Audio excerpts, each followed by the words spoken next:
Hello friends, எல்லோரும் எப்படி இருக்கீங்க? இன்றைக்கி நம்ம வீடியோவில் ஒரு vlog தான் பார்க்க போகிறோம். அதாவது குக்கிங் vlog தான். ஆடி மாதம் வரப்போகுது அப்படின்றதுனால அம்மா வந்து பார்த்திங்கன்னா வந்து அழைக்கணும் அப்படின்னு சொல்லிட்டு சொன்னாங்க. மாமியார் வீட்டுக்கு ஃபோன் பண்ணி கேட்டாங்க. அவங்க வந்து பார்த்திங்கன்னா, நீங்கள் பொண்ணும் பையனும் கோயம்புத்தூரில் தான் இருக்காங்க, நீங்களும் அங்கேயே தான் இருக்கீங்க, அழைக்க வரணும் அப்படின்னா நீங்கள் எல்லோரும் அங்கே வரணும், பையனுக்கும் லீவ் இல்லைன்னு சொல்லிட்டு, எங்கள் வீட்டுக்காரருக்கும் லீவ் இல்லை அப்படின்னு சொல்லிட்டு அவர் சொன்னார். அதனால் வந்து அப்பா அம்மா மட்டும் அங்கே போய் அழைச்சிட்டு வரலான்னு சொல்லிட்டு சொன்னாங்க. இல்லை, பசங்களே அங்கே தான் இருக்கும்போது நீங்கள் அங்கேயே போய் அழைச்சிக்கோங்க, நாங்கள் எதுவும் தப்பாலாம் எடுத்துக்க மாட்டோம், எதுக்கு அவ்வளோ அலைச்சல் அப்படின்னு சொல்லிட்டு அவங்க சொன்னதுனால இங்கே வந்து அழைச்சிக்கலாம் அப்படின்னு சொல்லிட்டு பிளான் பண்ணாங்க. இன்றைக்கி கொஞ்சம் நாள் நல்லாயிருக்கு அப்படின்றதுனால வந்து இன்றைக்கி வரப்போகிறேன் அப்படின்னு சொன்னாங்க. பகலில் வந்திருந்தால் மதியம் லஞ்ச் ரெடி பண்ணியிருக்கலாம், ஈவினிங் வரேன் அப்படின்னு சொன்னதுனால நைட்டு டிஃபன் மாதிரி ஏதாச்சும் பண்ணிக்கலாம் அப்படின்னு சொல்லிட்டு பிளான் பண்ணேன்.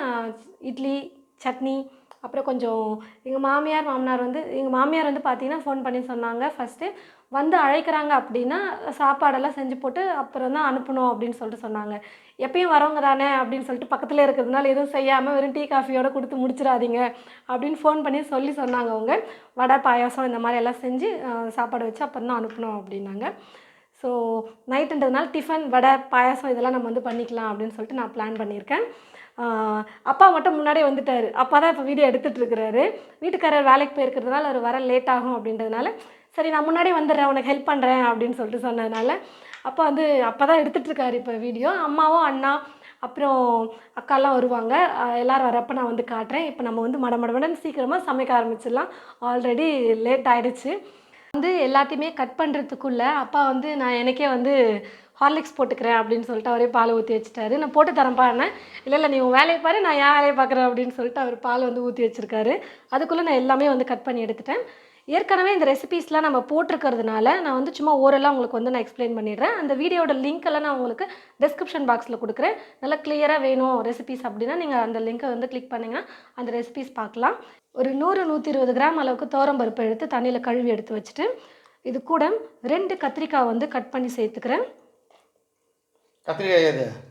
கத்திரிக்காய் வந்து அம்மா வீட்டிலேருந்து கொடுத்து அனுப்புனாங்க. செடியில் காய்ச்சது.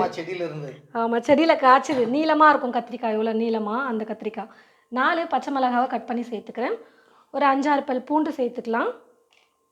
குட்டி குட்டியாக 2 வெங்காயம் எடுத்து கட் பண்ணி சேர்த்துருக்கேன். பெருசாக இருந்தால் 1 சேர்த்துக்கோங்க. 1 தக்காளி பழம் சேர்த்துருக்கேன்.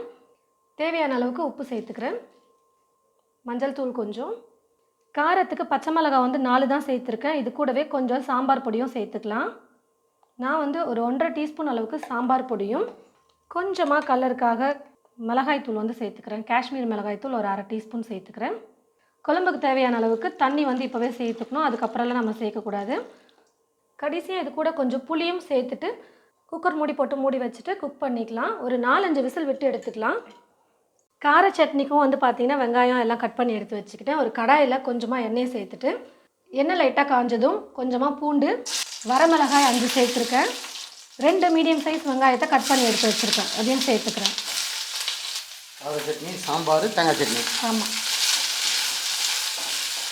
தேங்காய் சட்னி வடை சேர்ப்போம்ல, சூப்பராக இருக்கும். வெங்காயம் ஓரளவுக்கு நல்லா வதங்கினதும் தக்காளி வந்து 2 தக்காளி பழத்தை கட் பண்ணி எடுத்து வச்சுருக்கேன், அதை சேர்த்துக்கிறேன். தக்காளி விற்கிற விலைக்கு தக்காளி போட்டு செய்யறியாமான்னு கேட்டுறாதீங்க. கார சட்னிக்கு கொஞ்சம் தக்காளி சேர்த்தா தான் நல்லாயிருக்கும். இது வந்து எங்கள் வீட்டில் எப்போவுமே செய்கிற சட்னி. இது காலங்காலமாக பேசிக்காக செய்கிற சட்னி இது தான். சட்னி, கார சட்னி வேணும் அப்படின்னு சொன்னாலே இதுதான் எங்கள் வீட்டில் நாங்கள் செய்வோம். பூண்டு, வெங்காயம், தக்காளி, மிளகாய், அவ்வளோதான், வேறு எதுவுமே இல்லை. வதக்கிட்டு உப்பு, இது கூட உப்பு கொஞ்சம் போட்டுக்கிட்டா நல்லது. உப்பையும் கொஞ்சம் சேர்த்துக்கிறேன். ஆனால் பார்த்து சேர்க்கணும் வதக்கும் போது, ஏன்னா அரைக்கும் போது அளவு கம்மியாயிடும். இப்போ நம்ம நிறையா இருக்க வெங்காயம் தக்காளின்னு சொல்லிட்டு சேர்த்துட்டோம்னா கஷ்டம். அரைக்கும் போது கொஞ்சமாக சட்னி ஆகிடும், அப்புறம் உப்பு ஆகிடும் சட்னி. இப்போ தக்காளி வதங்கிடுச்சுன்னா போதும், சட்னி ரெடி. சூடாக அரைச்சிடலாம். ரொம்ப ஈஸி தான் இந்த ரெசிபி. அம்மாவை கார சட்னி செய்ய சொன்னால் இந்த மாதிரி பண்ணுவாங்க, அப்பாவை செய்ய சொன்னால் வேறு மாதிரி பண்ணுவாங்க. அப்பா வந்து எது நல்லா இருக்குன்னு கேட்குறாரு. பின்னாடி வந்து வாய்ஸ் கேட்குதா இல்லையான்னு தெரியல. ரெண்டுமே நல்லா தான் இருக்கும். அவங்க விதத்தில் செய்வாங்க இல்லையா, ரெண்டுமே நல்லா தான் இருக்கும். சட்னிக்கு வெங்காயம் தக்காளி எல்லாமே நல்லா வதங்கிடுச்சு. நான் ஸ்டவ் ஆஃப் பண்ணி வச்சுட்டு சூடு ஆறட்டும் அப்படின்னு விட்டுருக்கேன். இன்னொரு பக்கம் வந்து பார்த்திங்கன்னா தேங்காய் சட்னிக்கு எல்லாமே ரெடி பண்ணி வச்சுட்டேன். இந்த பக்கம் பாசிப்பருப்பு 1 கிளாஸ் அளவுக்கு எடுத்து தண்ணியில் நல்லா கழுவிட்டு அதுக்கப்புறமா வந்து குக்கரில் போட்டு இப்போ நான் வந்து வறுத்துட்ருக்கேன். நீங்கள் பாசிப்பருப்பை வறுத்துட்டும் கழுவிக்கலாம், தண்ணியில் நல்லா கழுவி முடிச்சிட்டும் குக்கரில் சேர்த்துட்டு நீங்கள் வறுத்துக்கலாம். நான் வந்து எப்போவுமே கழுவிட்டு அதுக்கப்புறமா குக்கரில் சேர்த்து வறுத்துப்பேன். ஃபஸ்ட்டு லைட்டாக ஒட்டும் ஈரமாக இருக்கிறதுனால வறுக்க லோ ஃப்ளேமில் வச்சுட்டு வறுக்க ஒட்டாமல் வறுக்க முடியும். பாசிப்பருப்பு ஒரு பக்கம் ஸ்டவ்வில் லோ ஃப்ளேமில் வச்சுட்டு வறுத்துட்டே இருக்கும்போது இன்னொரு பக்கம் நான் வந்து சட்னிக்கு ரெடி பண்ணிக்கிறேன். தேங்காய் வந்து சின்ன சின்னதாக கட் பண்ணி எடுத்து வச்சுருக்கேன், அதையும் சேர்த்துட்டு கூடவே பொட்டுக்கடலை கொஞ்சம் எடுத்து வச்சுருக்கேன், அதை சேர்த்துக்கிறேன். ஒரு சின்ன துண்டு இஞ்சியை கட் பண்ணி எடுத்து வச்சுருக்கேன், அதை சேர்த்துக்கிறேன். கொஞ்சமாக கொத்தமல்லி, ரொம்ப அதிகம் சேர்க்க வேணாம், கொஞ்சமாக சேர்த்துக்கோங்க. தேங்காய் சட்னி கொஞ்சம் காரமாக இருந்தால் எங்கள் அப்பாவுக்கு பிடிக்கும்னு சொல்லுவார். அதனால் காரம் வந்து பார்த்திங்கன்னா 4 பச்சை மிளகாய் வந்து சேர்த்துக்கோ அப்படின்னாரு. சேர்த்துருக்கேன். இன்னும் பச்சை மிளகாய் சேர்க்க சொன்னார். போதும், இது எல்லோரும் சாப்பிட்ணும் இல்லையா அப்படின்னு நான் நிறுத்தி வச்சுருக்கேன். சட்னிக்கு தேவையான அளவுக்கு கொஞ்சமாக உப்பு சேர்த்துட்டு அரைச்சிக்கலாம். தேங்காய் சட்னிக்கு எண்ணெய் கொஞ்சம் சேர்த்துட்டு கடுகு, உளுந்து, கருவேப்பிலை சேர்த்து நான் வந்து தாளித்து எடுத்து வச்சுருக்கேன். அந்த தாளிப்பை சேர்த்துக்கிறேன். தேங்காய் சட்னி ரெடி ஆகிடுச்சு. இந்த பக்கம் சட்னி, கார சட்னிக்கு வந்து பார்த்திங்கன்னா நாங்கள் அரைச்சி எடுத்து வச்சுட்டோம். கொஞ்சம் இது வந்து காரமாக தான் இருக்கும். மிளகாய் வந்து உங்களுக்கு எந்த அளவுக்கு காரம் வேணுமோ அதுக்கேற்றது போல் நீங்கள் சேர்த்து அரைச்சிக்கோங்க. கார சட்னி, தேங்காய் சட்னி ரெடி. பாசிப்பருப்பு கொஞ்சம் கலர் வந்து லைட்டாக மாறுற வரைக்கும் வறுத்துக்கோங்க. நல்லா வறுக்க மணம் வந்து வரும், அது வரைக்கும் கொஞ்சம் வறுத்தா போதும். ரொம்ப வந்து தீஞ்சிடக்கூடாது. இப்போ வந்து தண்ணி வந்து சேர்த்துக்கிறேன். வெள்ளை கரைசல் வேறு சேர்ப்போம், அதனால் இப்போ கொஞ்சமாக பருப்பு வேகிறதுக்காக மட்டும் தண்ணி சேர்த்துட்டு ஒரு 2-3 விசில் விட்டு எடுத்துக்கலாம். நல்லா பருப்பு வெந்து வரட்டும். பருப்பு, கத்திரிக்காய் எல்லாத்தையும் 4-5 விசில் விட்டதுக்கப்புறமா நான் வந்து கடைஞ்சி எடுத்து வச்சுக்கிட்டேன். நான் சேர்த்துருந்த தண்ணியே கரெக்டாக இருக்குது இப்போ இட்லிக்கு. ஒருவேளை தண்ணி கொஞ்சம் கம்மியாக இருக்குது அப்படின்னா நீங்கள் இப்போ தண்ணி சேர்த்து கூட நீங்கள் பருப்பு கடைஞ்சதுக்கப்புறமா கொதிக்க வச்சு எடுத்துக்கலாம். நான் வந்து ஒரு 2 நிமிஷத்துக்கு மட்டும் கொதிக்க வச்சுருக்கேன். நல்லா கொதிச்சது. இப்போது இதுக்கு ஒரு தாளிப்பு வந்து நம்ம சேர்க்கணும்.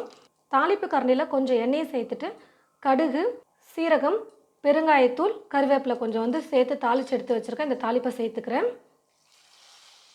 கூடவே கொஞ்சம் பொடியாக நறுக்கிய கொத்தமல்லியை சேர்த்துட்டு நல்லா கலந்து கொடுத்துக்கலாம். இட்லிக்கு கத்திரிக்காய் போட்டு ஒரு சூப்பரான கடையல் வந்து ரெடி ஆகிடுச்சு. பாயாசம் செய்யும் போதே கரண்ட் வந்து போயிடுச்சு, அதனால் சரி உங்களுக்கு காட்ட முடியல. பாசிப்பருப்பை ஒரு 2-3 விசில் விட்டு வேக வச்சதுக்கப்புறமா கொஞ்சம் லைட்டாக கரண்டியில் மசிச்சுட்டு அதுக்கப்புறம் கிளாஸில் நான் வந்து ஒரு 1.25 கிளாஸ் அளவுக்கு வெல்லம் வந்து கரைச்சி எடுத்து வச்சுக்கிட்டேன்.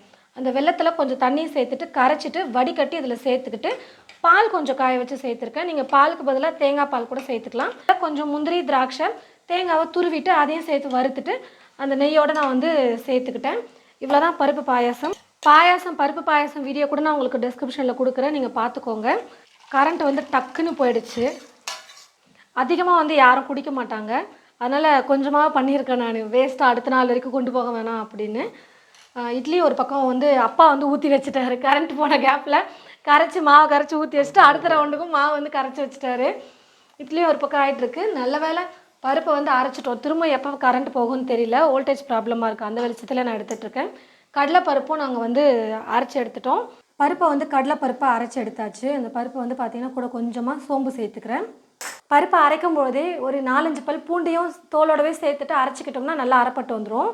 ஃபஸ்ட்டு பூண்டு அரைச்சிட்டு அது கூட பருப்பை சேர்த்துட்டு அதுக்கப்புறமா வந்து அரைச்சிக்கோங்க.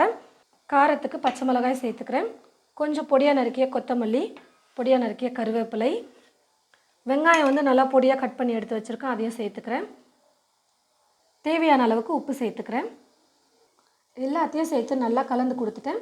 வடை தட்டுறதுக்கு இப்போ மாவு வந்து ரெடி பண்ணியாச்சு. கொஞ்சம் ஒரு 5 நிமிஷம் இல்லை 10 நிமிஷம் நம்ம வந்து ஊற விட்டோம்னா இன்னும் கொஞ்சம் நல்லாயிருக்கும் வடை. அப்படியே இருக்கட்டும். பருப்புக்கு எல்லாத்தையும் நான் மிக்ஸ் பண்ணி வச்சுட்டு நான் போய் அந்த 10 நிமிஷம் சொன்னேன் பார்த்தீங்களா, அந்த கேப்பில் ரெடி ஆகிட்டு வந்துட்டேன். அம்மா எல்லாம் வரத்துக்குள்ளே கொஞ்சம் ரெடியாக எல்லாம் சாரீ கட்டிட்டு கொஞ்சம் நீட்டாக அப்படின்னு சொல்லிட்டு ரெடி ஆகிட்டு வந்ததுமே இப்போது எண்ணெயை ஊற்றி வச்சுட்டு எண்ணெயை வந்து காஞ்சிருச்சு. எண்ணெய் காஞ்சதுமே கொஞ்சமாக போட்டு பாருங்கள், எண்ணெய் காஞ்சிருக்கான்னு தெரியும். மாவு கொஞ்சம் லைட்டாக போட்டு பாருங்கள், எண்ணெய் வந்து காஞ்சிருச்சு. ஒரு பிளேட்டில் இந்த மாதிரி உருண்டை பண்ணி வச்சுக்கிட்டோம்னா தட்டி தட்டி போடுறதுக்கு ஈஸியாக இருக்கும். ஒரு கிண்ணத்துலேயும் தண்ணி வந்து எடுத்துக்கிட்டு இப்படி கை நினச்சிக்கோங்க, அப்போ ஒட்டாமல் வந்து தட்டி போட முடியும். வாழை இலை இருந்தால் வாழை இலையில் கூட நம்ம தட்டி போட்டுக்கலாம். உங்களுக்கு எந்த அளவுக்கு வடை மொத்தமாக வேணுமோ அதுக்கேற்றது போல் இந்த மாதிரி தட்டி தட்டி எண்ணெயில் போட்டுக்கோங்க. அப்பப்போ கையை வந்து நனைச்சிக்கணும், இல்லைனா வந்து கையிலே ஒட்டிக்கும் மாவு வந்து. வடை வந்து 2 பக்கமும் திருப்பி திருப்பி கொடுத்து நல்லா வெந்து வந்துருச்சு. அதையும் ஒரு வடிகரண்டியில் எடுத்துக்கலாம். கொஞ்சம் இந்த வடையை வந்து சாப்பிட்டுட்டு அப்புறமா உருண்டை பண்ணிக்கலாம், உப்பு இருக்கா இல்லையான்னு சொல்லிட்டு செக் பண்ணிவிட்டு அப்படின்னு சொல்லிட்டு அப்படியே விட்டுட்டேன். உப்பு பார்த்துட்டு உப்பு கம்மியாக இருந்தால் கொஞ்சம் உப்பு சேர்த்து மிக்ஸ் பண்ணிக்கலாம் அப்படின்னு. வெற்றி பிரியா எங்க பண்ண கூட்டிட்டு போறோம். எங்க பண்ணவே உங்ககிட்ட ஒப்படைக்கிறோம். அழுகாதீங்க. ஆடி மாசம் கூட்டிட்டு போற பிரியாவை ஒரு மாசத்துக்கு அப்புறம் வந்து உங்க ஒய்ஃபை கூட்டிட்டு வந்துருங்கப்பா. ஒரு மாசம் தான் நாங்க வச்சுக்க முடியும், அதுக்கப்புறம் நீங்க கூட்டிட்டு வந்துக்கலாம். ஒரு மாசம் இருப்போம். சோறு செஞ்சு போடணும் பாவம், அந்த ஒரு காரணத்துக்காக அப்பப்போ எட்டி பார்த்துட்டு சோறு செஞ்சு கொடுத்துட்டு போயிடுவோம். இல்லை மாமியார் வீட்டுக்கு கூட்டு போயிடுவோம் மாப்பிள்ளையும். அங்க போனா நல்ல சோறு கிடைக்குது தானே. சாப்பிட வந்து ஸ்டார்ட் பண்ணியாச்சு. என்னென்னலாம் பண்ணியிருக்கேன் அப்படின்னு சொல்லிட்டு நான் உங்ககிட்ட வந்து காட்டுறேன். ரொம்ப பெருசாலாம் பண்ணல, நைட் அப்படின்றதுனால சிம்பிளாக தான் பண்ணியிருக்கேன்.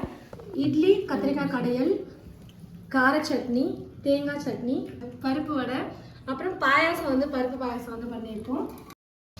இதுதான் இப்போ வந்து டிஃபன் நைட்டுக்கு வந்து பார்த்தீங்கன்னா பண்ணது. சிம்பிளாக தான் பண்ணியிருக்கேன். ஏன்னா நம்ம வீட்டால் தான் நல்லா அட்ஜஸ்ட் பண்ணிக்கலாம், ஒன்றும் பிரச்சனை இல்லை. இன்னொரு நாள் நான்வெஜ் மெனு வந்து நம்ம ரெடி பண்ணிக்கலாம். அப்போ வந்து நல்லா தடப்படலாம் வந்து விருந்து வச்சுக்கலாம். இப்போ அவசர அவசரமாக நைட் பண்ணதுனால இவ்வளோ தான் பண்ண முடிஞ்சதுனால இந்த விளாக் உங்களுக்கு பிடிச்சிருக்குன்னு நினைக்கிறேன். அடுத்த வீடியோவில் பார்க்கலாம்.